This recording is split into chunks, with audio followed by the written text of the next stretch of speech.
The velocity time graph of a body moving in a straight line. Velocity time graph मुझे दे रखा है, मुझसे पूछा है कि ratio of displacement to distance traveled by the body in 0 to 10 seconds. Velocity time graph से क्या हम displacement और distance निकालना जानते हैं? जी हाँ, बिल्कुल जानते हैं। एक सवाल सॉल्व किया था, उसमें हमने क्या किया था कि जब मुझे डिस्प्लेसमेंट निकालना था तो वेलोसिटी टाइम ग्राफ का एरिया अंडर द कर्व लूंगा और टाइम एक्सिस के ऊपर वाले एरियाज को पॉजिटिव और टाइम एक्सिस के नीचे वाले एरियाज को नेगेटिव लूंगा। लेकिन जब डिस्टेंस निकालूंगा तो ऊपर वाला एरिया हो चाहे नीचे वाला एरिया हो, सभी को पॉजिटिव लूंगा। और इसका कारण क्या था कि displacement can be positive, negative और zero, but distance is always positive for a moving body. चलिए देखते हैं। तो मुझे सिंपली एरिया निकालना है। अगर मैं एरिया A1 की बात करूं, this is my area A1, A2, A3 और A4। सबसे पहले एरिया A1 की बात करता हूं।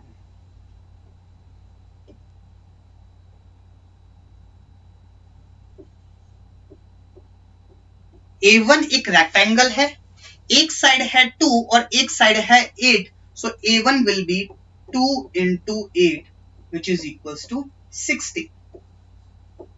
एरिया A2 की बात करता हूं। A2 एक रेक्टेंगल है, ये है 2 और ये है 4, so it will be 2 into 4 again 8। Next is A3। A3 भी एक रेक्टेंगल है, ये 4 और ये 8, तो ये कितना हो जाएगा 4 और इसकी विड्थ है 4, so it will be 4 into 4, it will be 60। और एरिया A4 की अगर मैं बात करूं तो A4 है, ये है 2 और ये है 4, so it will be 2 into 4, so it will be 8। अब ध्यान से सुनो कि अगर मुझे डिस्प्लेसमेंट निकालना है,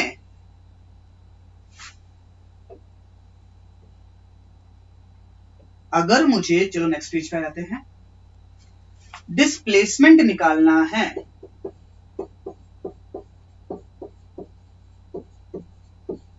तो टाइम एक्सिस के ऊपर वाले एरियाज को पॉजिटिव और टाइम एक्सिस के नीचे वाले एरियाज को नेगेटिव।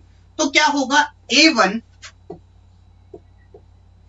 A2 क्या होगा, negative, minus A2 plus A3 positive और अगेन A4 नेगेटिव। वैल्यूज लिख लेते हैं, क्या क्या निकल के आई थी। A1 आया था 16, A2 आया था 8, A3 आया था 16 और A4 आया था 8।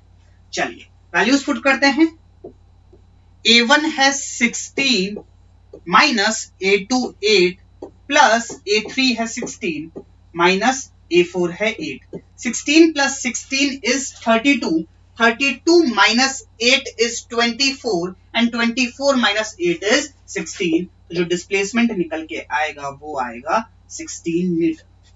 वहीं पे अगर मैं डिस्टेंस की बात करूं तो डिस्टेंस होगा, सभी एरियाज को ऐड कर दो, A1 plus A2 plus A3 plus A4, तो ये कितना हो जाएगा 16 प्लस 8 प्लस 16 प्लस 8। तो 16 plus 16 32, 32 plus 16 is 48, so distance निकल के आएगा 48 मीटर। मुझसे पूछा है ratio of displacement to distance, displacement to